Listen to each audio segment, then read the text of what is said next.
বর্তমানে বাংলা টেলিভিশনে একমাত্র স্থায়ী এবং সবথেকে জনপ্রিয় নন ফিকশন শো দিদি নাম্বার ওয়ান। বাকি শোগুলির থেকে অনেক বেশি জনপ্রিয় জি বাংলার এই শো।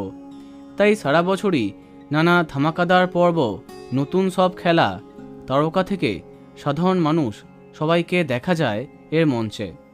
আর এই শোয়ের এত জনপ্রিয়তার পিছনে একজনের অবদান অনস্বীকার্য, আর তিনি হলেন সবার প্রিয় রচনা ব্যানার্জি।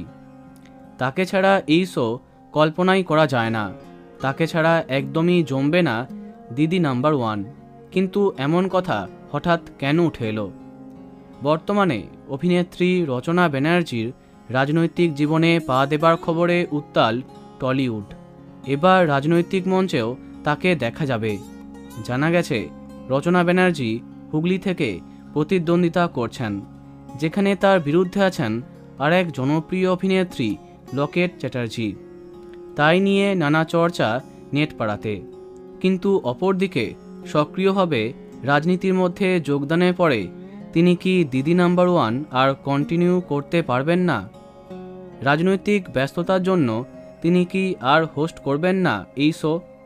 কেননা অতীতে এমন অনেকেই আছেন যারা সিনেমা, টেলিভিশন থেকে রাজনীতির মঞ্চে নিজেকে মেলে ধরেছেন এবং তারপরে তাদেরকে আর সেইভাবে পায়নি দর্শক।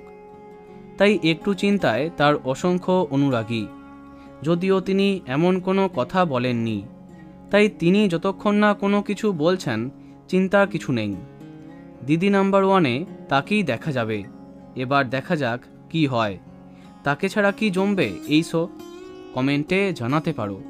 ভিডিওটি লাইক এবং শেয়ার করো। এই রকম আরও অনেক ভিডিও পেতে সাবস্ক্রাইব করো কারেন্ট পজ।